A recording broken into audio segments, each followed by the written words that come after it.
शांति स्निग्ध ज्योत्स्ना उज्ज्वल अपलक अनंत नीरव भूतल।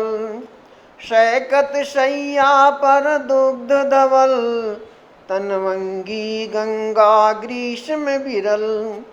लेटी है श्रांत क्लांत निश्चल तापस बाला गंगा निर्मल। शशिमुख से दीपित मृदु कर तल लहरें उर पर कोमल कुंतल। गोरे अंगों पर सिहर सिहर लहराता तार तरल सुंदर। चंचल अंचल सा नीलांबर साड़ी की सिकुड़न सी जिस पर शशि की रेशमी विभा से भर सिमटी है वर्तुल मृदुल लहर।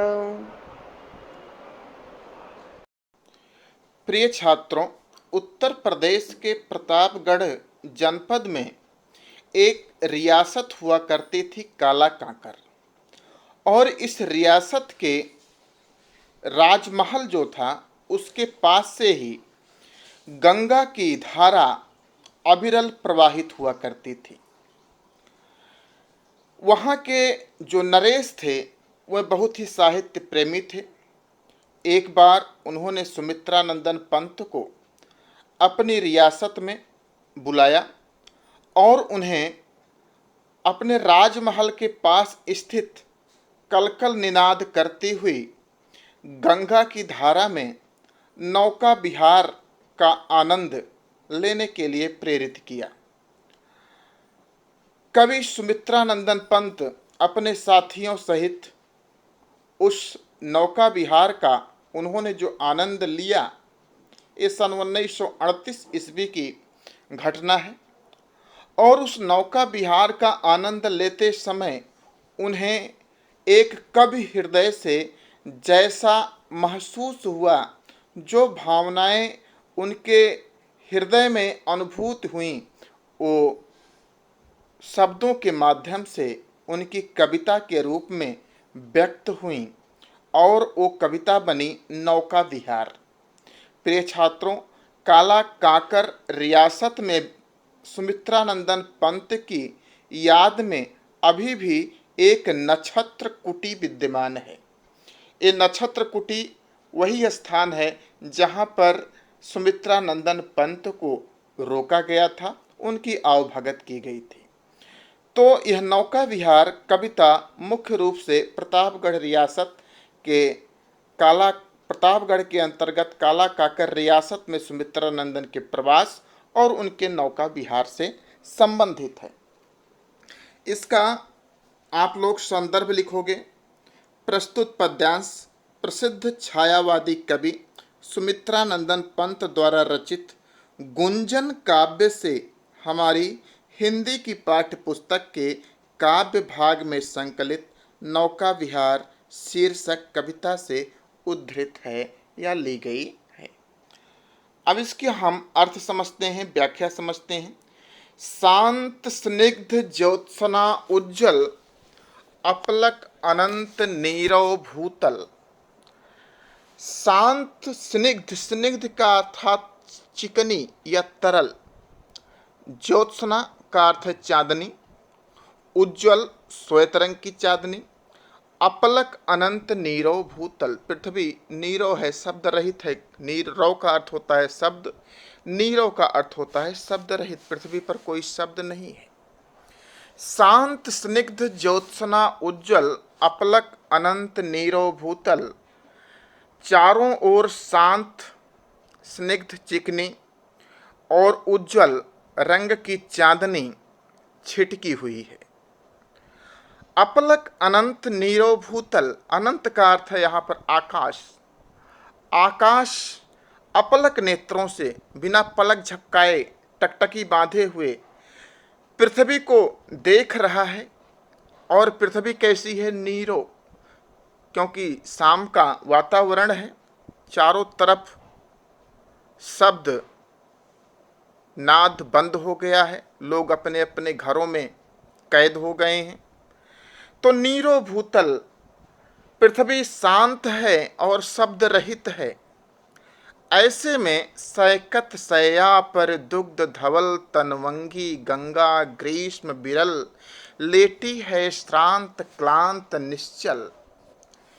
सैकत का अर्थ है यहाँ पर बालू, सया का अर्थ है सेज, बालू की सेज पर, दुग्ध धवल दूध जैसे श्वेत रंग वाली, तनवंगी अर्थात छरहरे शरीर वाली, ग्रीष्म बिरल जो ग्रीष्म ऋतु के कारण बिरल हो गई है, कम जल वाली हो गई है, उथली सी हो गई है, लेटी हैं श्रांत क्लांत निश्चल, थकी हुई, श्रांत क्लांत मुरझाई हुई और निश्चल जो लेटी हुई।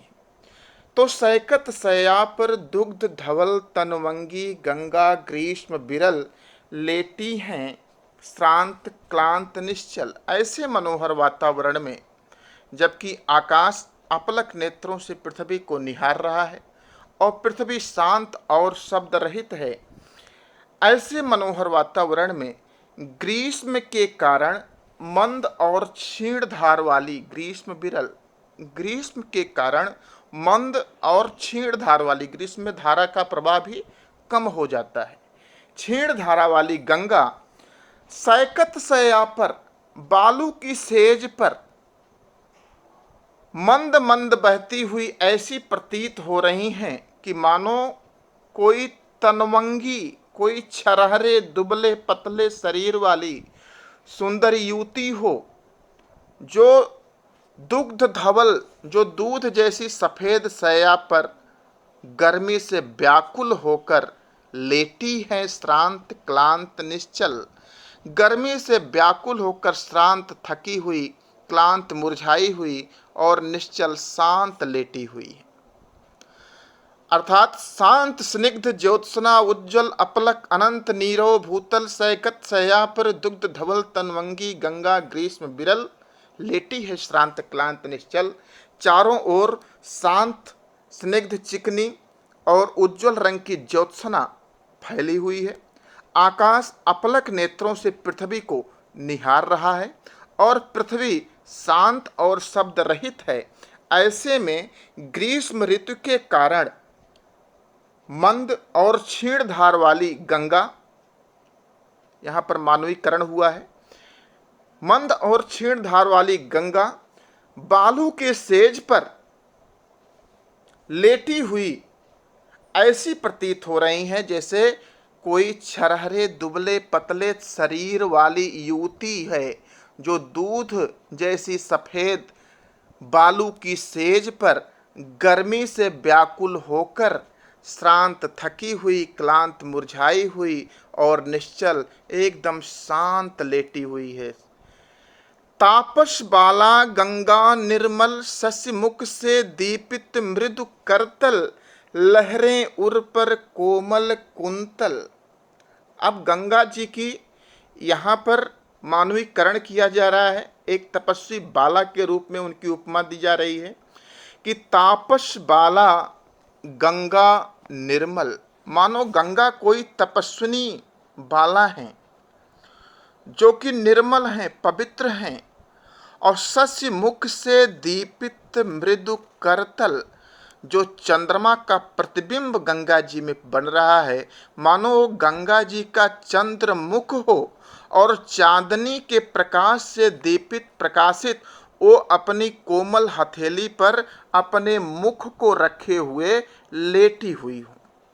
लहरें उर पर कोमल कुंतल, और जो शाम के समय धीरे धीरे लहरें इधर उधर हिलती हुई दिखाई पड़ रही हैं, वो ऐसा प्रतीत हो रहा है कि जैसे गंगा जी के उर पर, गंगा जी के हृदय पर उनकी कोमल कुंतल अर्थात केश बाल, उनके कोमल केश राशियां लहराती हुई उनके वक्षस्थल पर सुशोभित हो रही हैं।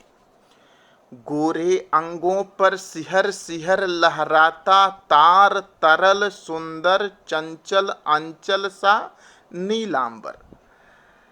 नीलांबर नीला रंग का आकाश जो है, और अंबर माने वस्त्र भी होता है, अंचल मानो वह नीला रंग का आकाश गंगा जी का अंचल हो, वस्त्र हो, जो गोरे अंगों पर सिहर सिहर लहराता तार तरल सिंदर।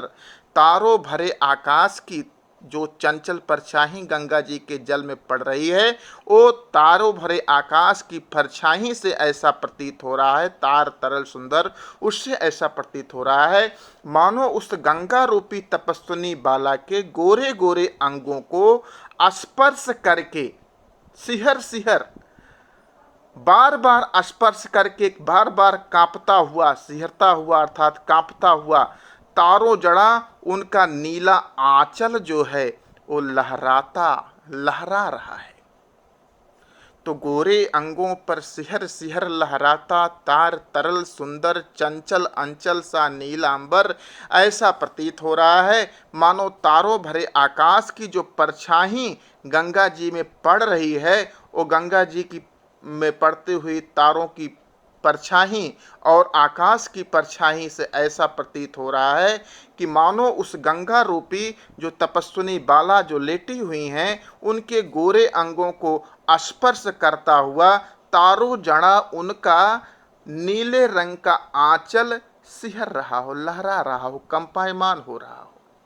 साड़ी की सिकुड़न सी जिस पर शशिकी रेशमी विभा से भर सिमटी है वर्तुल, वर्तुल अर्थात गोल मटोल, वर्तुल मृदुल लहर।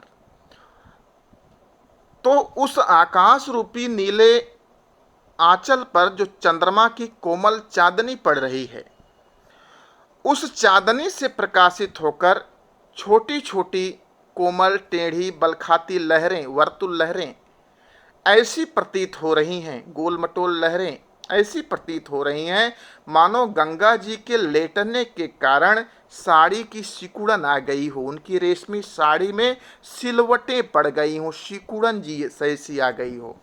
और शशिकी रेशमी भरा विभा से भर वो साड़ी चंद्रमा के चांदनी की रेशमी प्रकाश से भरकर ऐसी शोभायमान हो रही है कि मानो गोल मटोल लहरों के कारण वो इधर उधर सिकुड़ी हुई है और वो सिकुड़ी हुई सिलवटें साड़ी की बहुत ही शोभायमान प्रतीत हो रही हैं, जो गंगा जी की शोभा को, उनकी सुंदरता को बढ़ाने वाली प्रतीत हो रही हैं। चांदनी रात का प्रथम प्रहर, हम चले नाव लेकर सत्वर। सिकता की सस्मित सीपी पर, मोती की ज्योत्सना रही विचर। लो पाले चढ़ी उठा लंगर, मृदु मंद मंद मंथर मंथर। लघु तरण हंसिनी सी सुंदर, तिर रही खोल पालों के पर। निश्चल जल के शुचि दर्पण पर, बिंबित हो रजत पुलिन निर्भर।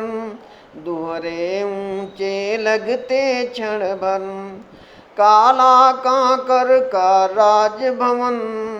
सोया जल में निश्चिंत प्रमन, पलकों पर वैभव स्वप्न सघन। पंत जी आगे कहते हैं कि चांदनी रात का प्रथम पहर, हम चले नाव लेकर सत्वर। चांदनी रात थी, रात्रि का प्रथम पहर था अर्थात सायंकाल की बेला थी। हम चले नाव लेकर सत्वर, सत्वर अर्थात शीघ्र ही हम लोग नौका विहार के लिए नाव लेकर गंगा जी की तरफ चल पड़े। तो सिकता की सस्मित सीपी पर मोती की ज्योत्सना रही विचर। सिकता का अर्थात है रेत या रेतीली भूमि, सस्मित अर्थात मुस्काती हुई या खुली पड़ी, ज्योत्सना का अर्थ है चांदनी। सिकता की सस्मित सीपी पर मोती की ज्योत्सना रही विचर, सस्मित खुली पड़ी या मुस्काती हुई।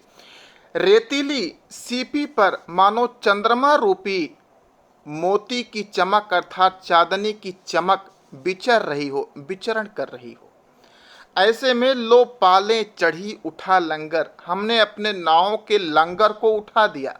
लंगर एक बड़ा कांटा होता है जो नाव के बांधने के काम आता है। तो मैंने हम लोगों ने नाव के लंगर को खोल दिया और उसकी पालों को हमने चढ़ा दिया।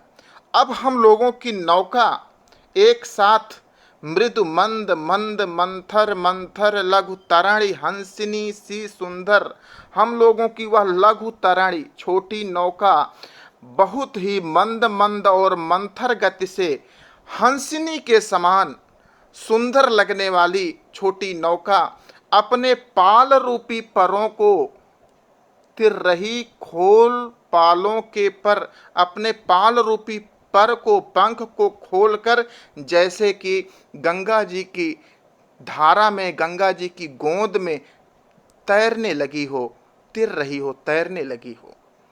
तो निश्चल जल के सुचि दर्पण पर बिंबित हो रजत पुलिन निर्भर, दुहरे ऊंचे लगते क्षण भर।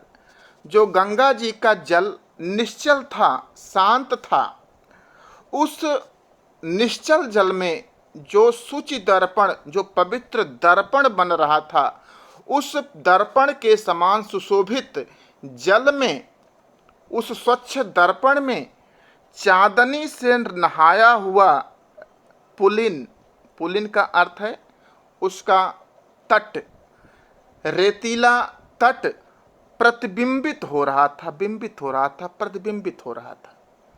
और प्रतिबिंब जब बनता है जल में तो ऊपर तो वो पुलिन वह तट दिखाई पड़ रहा था, उतना ही प्रतिबिंब नीचे की तरफ दिखाई पड़ रहा था। तो दुहरे ऊंचे लगते क्षण पर वह प्रतिबिंब दुगने परिमाण का, दुगना ऊंचा एक क्षण में देखने पर, एक पल में देखने पर ऐसा लग रहा था कि जैसे वो तट दुगने ऊंचे हो गए हों। निश्चल जल के सुच दर्पण पर बिंबित हो रजत पुलिन निर्भल, गंगा जल के शांत और निश्चल जो कि दर्पण के समान सुशोभित हो रहा था, वह जल, उस जल रूपी स्वच्छ दर्पण में चांदनी में नहाया वह रेतीला पुलिन, रेतीला तट प्रतिबिंबित होकर एक क्षण में देखने पर ऐसा लग रहा था कि जैसे उसकी ऊंचाई दुगनी हो गई हो, दुगने ऊंचे लग रहे हों। ऐसे में काला काकर का राज भवन सोया जल में निश्चिंत प्रमन, पलकों पर वैभव स्वप्न सघन।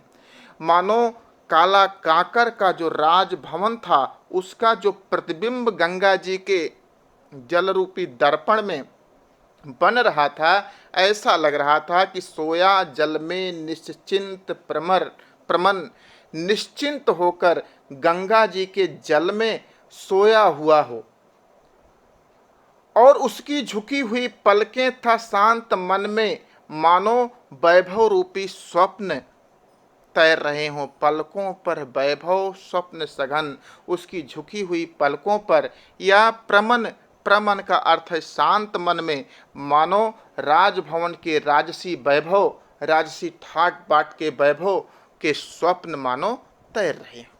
तो इस प्रकार से चांदनी रात का प्रथम पहर था। हम लोग शीघ्र ही नाव लेकर गंगा जी की धारा की तरफ चल पड़े।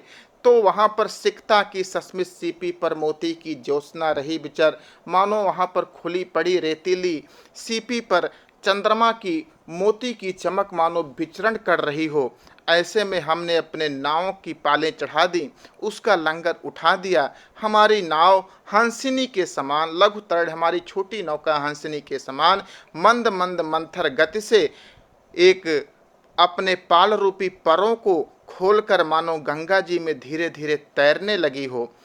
गंगा जी के शांत और निश्चल जल रूपी दर्पण पर तटों के प्रतिबिंब जो बन रहे थे वो एक क्षण में देखने पर दोहरे ऊंचे प्रतीत हो रहे थे और काला काकर के राजभवन का जो प्रतिबिंब गंगा जी के जल में बन रहा था या बनता हुआ दिखाई पड़ रहा था, उसे देखकर ऐसा लग रहा था जैसे कोई राजसी वैभव जल में निश्चिंत मन से, प्रमन शांत मन से और अपने पलकों पर, अपनी झुकी हुई पलकों पर राजसी वैभव के स्वप्न लिए हुए सो रहा हो। नौका से उठती जल हिलोर हिल पड़ते नभ के ओर छोर, विस्फारित नयनों से निश्चल कुछ खोज रहे चल तारक दल, ज्योतित कर नभ का अंतस्थल। जिनके लघु दीपों को चंचल अंचल की ओट किए अबिरल, फिरती लहरें लुक छिप पल पल, सामने शुक्र की छवि झलमल, पैरती परी सी जल में कल, रुपहरे कचों में हो जल, लहरों के घूंघट से झुक झुक दसवीं का शशि निज त्रियक मुख, दिखलाता मुग्धा सा रुक रुक। नौका से उठती जल हिलोर, हिल पड़ते नभ के ओर छोर। हिलोर अर्थात लहरें। नौका से, नौका चलने के कारण गंगा जी की जल में लहरें उठ रही हैं, क्योंकि डाणों से नाव को खेया जा रहा है। उसके कारण गंगा जी के जल में जो लहरें उठ रही हैं, उन लहरों के कारण आकाश का जो प्रतिबिंब गंगा जी में पड़ रहा है, वो प्रतिबिंब भी हिलता हुआ दिखाई पड़ रहा है। तो उस प्रतिबिंब के हिलने से ऐसा प्रतीत हो रहा है कि जैसे हिल पड़ते नभ के ओर छोर, जैसे आकाश एक छोर से दूसरे छोर पर हिल रहा हो या हिलाया जा रहा हो। विस्फारित नयनों से निश्चल कुछ खोज रहे चल तारक दल। जब कभी लहर शांत होती है तो तारक दल, तारों के समूह का प्रतिबिंब जो गंगा जी में बनता हुआ दिखाई पड़ता है, तो उन्हें देखकर ऐसा लगता है कि जैसे ये तारों का दल, तारों का समूह ज्योतित कर नभ का अंतः स्थल, आकाश के अंतः स्थल को प्रकाशित करते हुए विस्फारित नयनों से अपनी नाखें फैला फैलाकर गंगा जी के जल में कुछ खोजने का प्रयास कर रहे हैं, कुछ ढूंढ रहे हैं। जिनके लघु दीपों को चंचल अंचल की ओट किए अबिरल, इन तारों रूपी लघु दीपकों को, मानो ये तारे क्या हों, छोटे छोटे गंगा जी के धारा में खोजने वाले, खोज करने वाले छोटे छोटे दीपक हैं। और इन चंचल दीपकों को बुझने से रोकने के लिए अपने आंचल की ओट किए, मानो गंगा जी अब अबिरल लगातार अपनी आंचल से ओट किए हुए फिरती लहरें लुक छिप पल पल, बार बार इधर उधर गंगा जी की चपल लहरें छिपती हुई सी या उभरती हुई सी प्रतीत हो रही हैं। सामने शुक्र की छवि झलमल, सामने शुक्र तारा टिमटिमाता हुआ, चमकता हुआ दिखाई पड़ रहा है। प्रिय छात्रों, शुक्र को भोर का तारा या शाम का तारा कहते हैं, क्योंकि यह तारा या तो भोर के समय, प्रातःकाल के समय, या तो शाम के समय दिखाई पड़ता है और आकाश में सबसे अधिक चमकने वाला तारा है। तो कभी कह रहा है कि सामने शुक्र की छवि झलमल, क्योंकि रात्रि का प्रथम पहर है, तो यहाँ पर शुक्र अभी दिखाई पड़ रहा है। तो सामने शुक्र तारा झिलमल, झिलमिलाता हुआ, चमकता हुआ दिखाई पड़ रहा है। और पैरती परी सी जल में कल, और उसकी शोभा जल में प्रतिबिंबित होकर परी के समान पैरती सी, तैरती हुई सी प्रतीत हो रही है।